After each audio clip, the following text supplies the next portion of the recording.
I'll tell you. Moxie Bogues is the shortest player in the National Basketball Association history, listed at 5 feet 3 inches tall. He was drafted 12th overall by the Washington Bullets in 1987. Oh wow, that's interesting. I'm glad you asked. AI Impact. Hi, how may I help you? I've been curious. Who exactly is the youngest swimmer in the world? Oh, I'll tell you. Alzin Tarek, age 10, is the youngest and fastest swimmer in World Championships history. Tarek has been swimming competitively since the age of 4. Oh, wow. Yes, I'm glad I wowed you. Hey, High Impact. Hi, how may I help you? Which club is the first to win Champions League? That's very easy. Real Madrid. The first Champions League was won by Real Madrid during the 1955 and 1956 season. Oh, thank you. You're welcome. You're listening to Sports in a Jiffy on our Impact Radio 102.1 FM Lagos.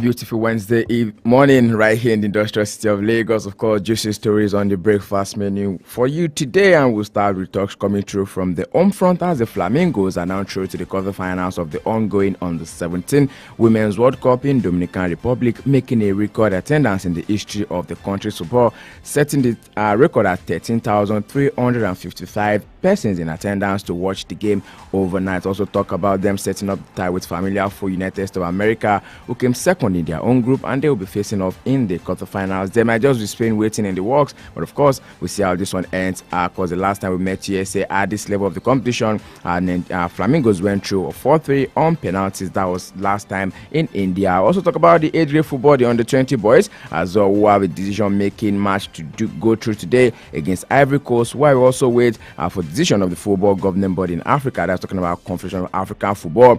As regards the botched match between Libya and Nigeria, the Ordinary General Assembly will be concluded in Addis Ababa later today, and we wait for the final judgment, because according to the president of the Confederation of African Football, that is Patrice Motsepe, he mentioned it yesterday that, of course, CAF will not tolerate any form of injustice against any team. But yeah, the matter and the case is now with the disciplinary committee, and they will look forward to bring out the result and also the outcome by the end of today. If not today, then maybe tomorrow we'll get to hear something soon and very soon. We'll talk about basketball stories on the show this morning, where it has now finally happened. LeBron and Bronny James played together as the NBA 2024-2025 finally tipped off yesterday. Of Los Angeles Lakers came out on top of their game. 2 matches were played yesterday, and I'll give you the scoreline in the course of the show this morning. We'll go to the world of tennis, where one man is going to be retiring very soon. Talk about Dominic Thiem, and another person is coming into the fray in his 40s, by the way. You can recall the name Diego Forlan, one man who used to play for Manchester United, is now going to be making his debut in the world of tennis at the Challenger in Uruguay later this month. Plenty of talks from the world of football, and yes, tantalizing stories this morning, because the group of the UEFA Champions League last night, match day 3, interesting, exciting, and fabulous. What a night of glory. Real Madrid, the comeback kings, we all know them. This is what they know how to do best, and they did it at their best yesterday night against Borussia Dortmund, from 2 goals down to win by 5-2. Mr. and Mrs. Champions League, they've been dubbed that name, the old Champions League, put together into one team. That is what Real Madrid is, what they're about, what they represent, why they are called the White Angels, and why they have so many fans around the world, the history they've been setting, and why a lot of footballers want to wear that jersey. Sumptuous performance by Vinicius Jr. last night, scoring an hat-trick in that game, and then just 5 days before we see the Ballon d'Or being given out, and one man is scoring a hat-trick in a Champions League match, making sure that his team is having a perfect comeback in that game.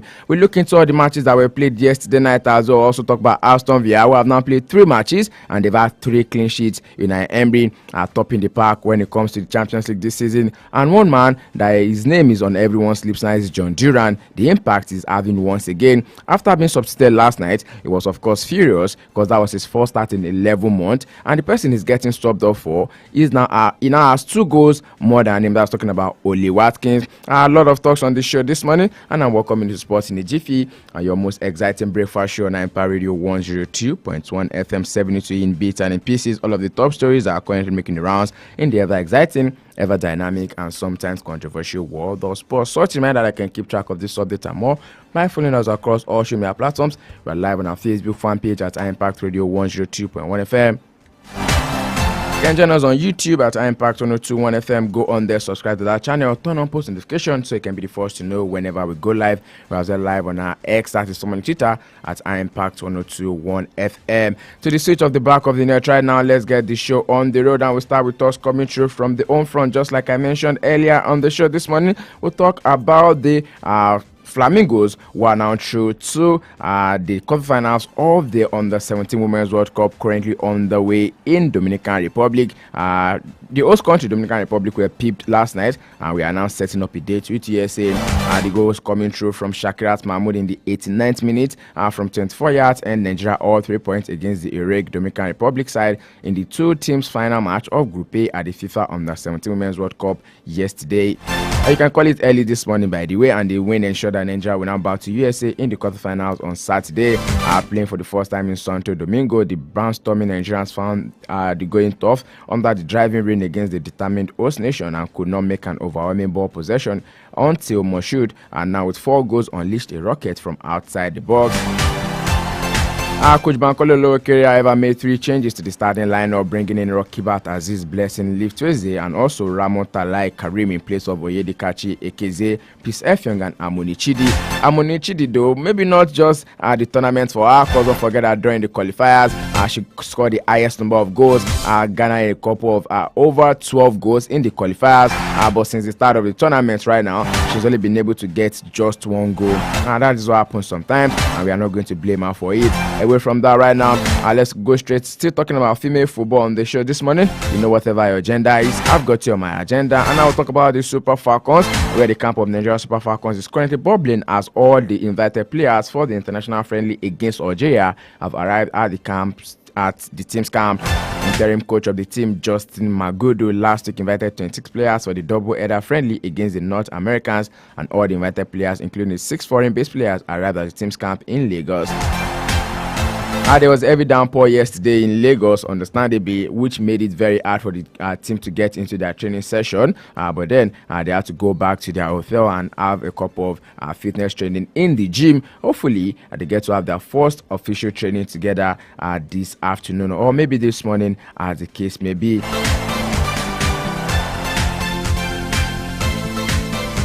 I'm talking about football on the home front this morning. Let's go straight into the Board 2025 AFCON tie, where CAF president has now blasted and says appropriate action are with Libya and Nigeria.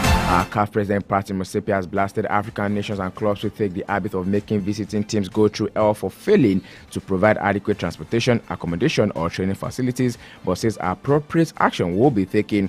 The latest embarrassing incident was when the 3-time African champions Nigeria visited Libya for the AFCON 2025 qualifiers second leg and made the Super Eagles spend 18 plus hours at the airport without food or water in a hostage situation. Just like Patrice Motsepe has mentioned, this made the stance clear during the CAF 46th Ordinary General Assembly in Addis Ababa, Ethiopia, and it's been said that the result or the outcome of the action of the committee will be decided later today. We wait on that, and don't forget I will be bringing you more updates coming through from this and so many other later this evening between 6 p.m. down to 7 p.m. on the Sports Up Show, where we get to go through 1 hour of banter, 1 hour of reach, 1 hour of views, reviews, and all of the interviews here on Empire Radio 102.1 FM, your number one urban lifestyle station for a reason. I was talking about football on the home front this morning. So much to talk about, so much to look into. It's been said that Ethiopia has now submitted its bid to stage the continent's biggest football competition, the 2010 African Cup of Nations. The bid was formally presented during CAF General Assembly in Addis Ababa yesterday, underscoring Ethiopia's preparedness and dedication to upgrading its sports infrastructure.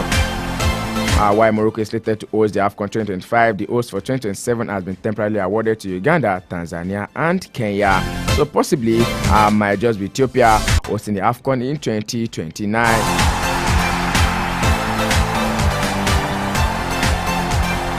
Before we go away from the home front this morning, let's go talk about the game that will be played in the Nigerian Premier Football League, the match day 2 rescheduled fixtures between El Kanemi Warriors and Kwara United will go on the way this afternoon.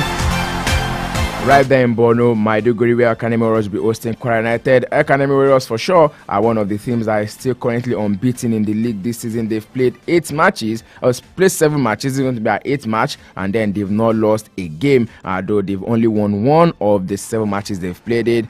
Playing up against Kwara United, another side that is looking to garner all of the forms possible because they've been able to win 2 of their own last 5 matches. We look forward to see how this game is going to pan out this afternoon between Kwara United and Academy Warriors. And away from the home front right now, let's go straight to Europe, where we'll talk about other sports on the show. We're starting from the world of tennis.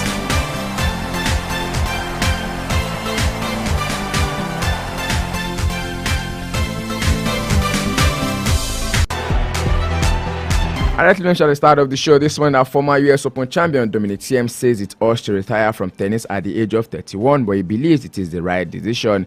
The Austrian career came to an end with a straight set defeat by Italy's Luciano Daderi in the first round of the Vienna Open, with Thiem having announced last week he would retire after his home tournament. The former world number 3 who won the Vienna title in 2019 was beaten 7-6, 6-2 by the world number 42, and according to him, says the emotions and the feelings have been in the flow like it was in the first set. Dominic Thiem, following the defeat to Daderi, the crowd held up cards displaying the Austrian flag and also the message "Danke Dominic," which means "Thank you, Dominic." Thiem gave an encore speech before placing his racket in a glass case to be auctioned to raise funds for charity. A lot of people are already talking good about Dominic Thiem, by the way. Because Thiem won 17 titles at the ATP tour level during his career. He was a French Open finalist in 2018 and 2019, and a runner-up at the Australian Open in 2020. He also claimed important wins over all of the big 3. Talk about Roger Federer, Rafael Nadal, and Novak Djokovic. Here from the ATP now, let's talk about the WTA world number 55. Amara Raducanu says she's making good progress in her recovery from a foot injury despite pulling out of another tournament. The 21-year-old Briton announced earlier today that she would not feature at the Hong Kong Open, which is set to start on 28 October. Raducanu has not played since spraining ligament in her foot during a Korea Open quarterfinal against Daria Kazakhstina on September 21. And the former US Open champion has now pulled out of 5 tournaments in a row and has played in only 2 events since July. Raducanu is, however, aiming to return to fitness for the Billie Jean Cup finals, which takes place in Malaga from 13 to 20 November, with Britain's first game against Germany on 15th of November. Still more news coming through from the world of tennis, and this time around is going to be in the WTA still, where British teenager Mika Stojavelic was denied the first WTA win after an agonizing 6-4, 6-7, 7-6 defeat by Japan's Moyuka Uchima in the first round of the Pan Pacific Open. The 15-year-old, who is the reigning US Open Girls Champion, held a 3-2 lead against Uchichima in the first set before she was broken 3 times in a row to lose the opener. She was playing her first main draw match, saved 2 match points in the second set, and went on to win the tiebreak 9-7 to level the match. She took the momentum into the deciding set, breaking Uchichima, who is ranked 57th in the world, to take a 5-2 lead. But the world number 633 missed the opportunity to serve out the match, allowing the 23-year-old to level at 5-5. Elsewhere yesterday, British number 1 Katie Butler is straight to the last 16 after easing to a 6-1, 6-4 win against Australia's Priscilla Owen. The 28-year-old broke the Australian 3 times in the first set, converting 100% of her breakpoint. It was similar straightforward for Butler in the second set as she broke on rank 184 places below her twice, and the world number 33 will now play Japan's Kyoka Okamura in her next game. Talking about tennis this morning, let's quickly go back to the ATP, where British number 1 Jack Draper overcame Japan's Kei Nishikori 7-6, 7-5 in the first round of the Vienna Open. Former world number 4 Nishikori broke Draper's serve to establish a 5-3 lead in the opening set before the Briton hit back immediately to take it to a tiebreak. The second set went until Draper broke in the final game to clinch victory and set up a last 16 match against Italian Luciano Daderi, who ended Dominic Thiem's career earlier yesterday. Cameron Norrie yesterday as well was beaten 6-4, 7-6 by American 50th Francis Tiafoe, and Norrie came from a breakdown in the second set to force a tiebreak, but then lost the first 3 points, and Tiafoe did not look back, setting up an appetizing last 16 match against Matteo Berrettini. Of course, that is one game everyone wants to look forward to. Matteo Berrettini, playing up against Francis Tiafoe. Away from tennis right now, let's go straight to the world of basketball. And I mentioned to you earlier that yesterday, or should I say earlier this morning, we saw the tip-off of the 2024-2025 NBA season.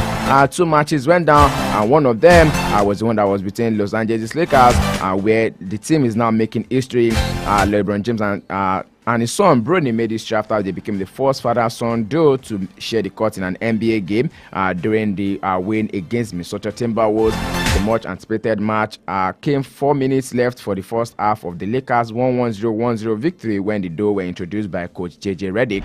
The sold-out crowd at the Crypto Arena left out a huge roar when the pair stepped onto the court with the Lakers 51-35 ahead at the time of that game. The pair also played together earlier this month during the Lakers preseason game against the Phoenix Suns. The James Double Act was watched a courtside by Ken Griffey Sr. and also Ken Griffey Jr., who made Major League Baseball history following the Seattle Mariners as father and son in 1990 and 1991. Bronny, who's 20, ended up playing 3 minutes in the first half, missing both of his field goal attempts and only in an offensive rebound. We'll talk more about this and also the things that Bronny should be looking to do in order to replicate the form his father is having. Don't forget that LeBron James made his NBA debut in the year 2003. And this is his 22nd season playing in the NBA. Amazing feat by the man right there. He's 39 right now and he's still having the NBA's all-time record points top scorer and also a 4-time NBA winner.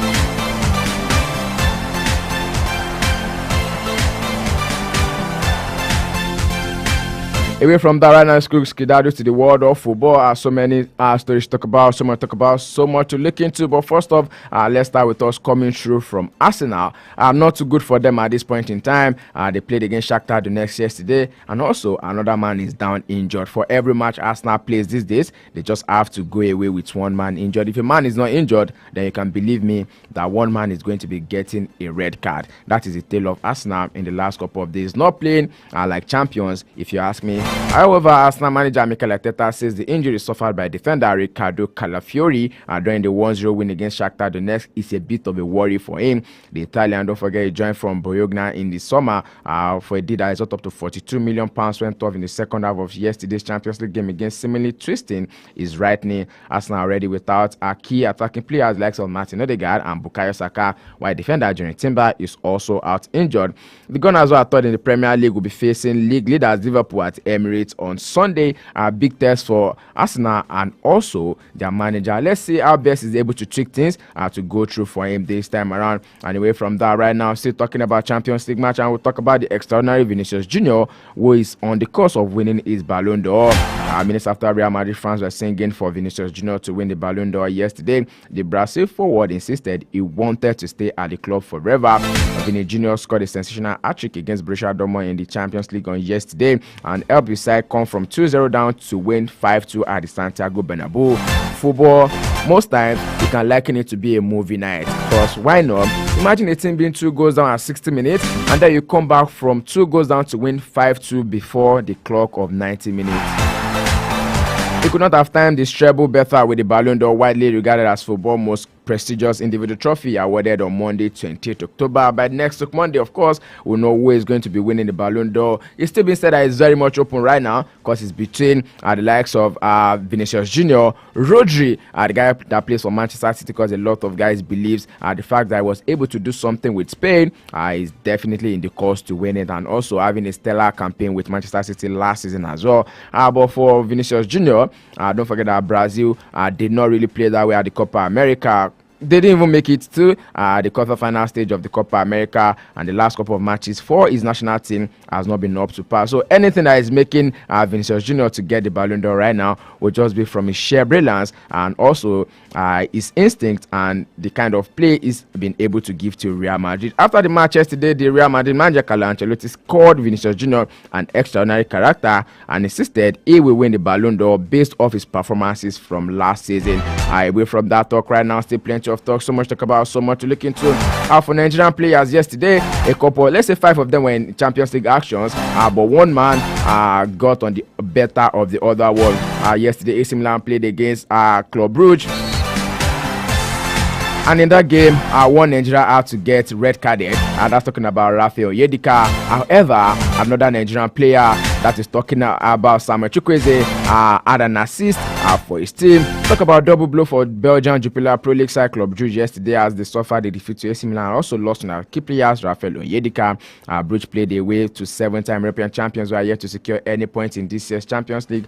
And American international Christian Pulisic put the host ahead earlier in the game.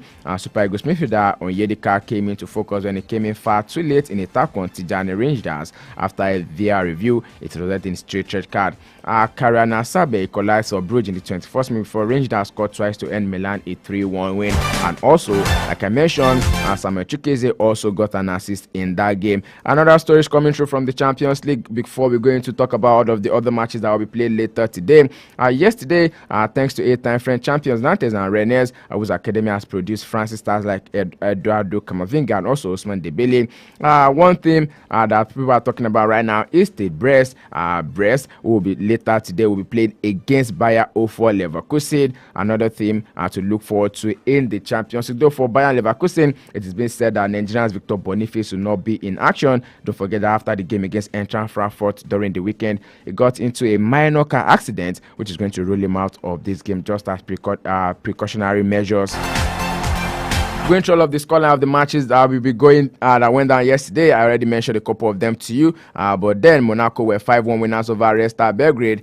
Though George Ilenikena could not get on the score sheet. That is talking about the Nigerians' own prodigy. There was Arsenal 1-1 against Shakhtar Donetsk. Aston Villa were 2-0 winners over Boyogna. Girona defeated Slovan Bratislava 2-0. Juventus lost at home to VfB Stuttgart. Paris Saint-Germain played at a 1-0 against PSV. And Sturm Graz lost at home to Sporting CP. Later this evening, a couple matches will go down. Atlanta will be hosting Celtic. Brest will be hosting Bayern Leverkusen. Atletico Madrid will host Lille. Barcelona will host Bayern Munich. Benfica will host Feyenoord. Manchester City will be hosting Sparta Braga. News commentary from Manchester City is the fact that Pep Guardiola might just be extending his contract with Manchester City by just 1 year. We look forward to see how that will pan out in the next couple of days. RB Leipzig will be hosting Liverpool. Red Bull Salzburg will be playing against Dynamo Zagreb. And Young Boys will be playing against Inter Milan. Europa League matches will play today. Galatasaray will host Elfsborg. Sporting Praga will be hosting Bordeaux and Glimt. Sporting a Jiffy teas and I will serve it in a Jiffy. Hopefully I will be back here later this evening between 6 p.m. down to 7 p.m. However, we get to preach the gospel sport to you for 60 minutes. We'll take you through all of the in-swingers, all of the lancer passes, all of the slams and the dunks as well. Here on Empire Radio 102.1 FM, the station that promises and always delivers. I did Jajibo is signing out this morning. Stay sporty, stay active, drink enough water to stay hydrated. Go out there, be the best version of yourself. The morning pack show continues. Omobolade Oladepo is here to take you through the rest of your morning. Do have a blessed and highly favored day. Good morning. The king of radio. From the greens of golf to the court of tennis and basketball, the octagon of UFC to the square room for boxing, track of Formula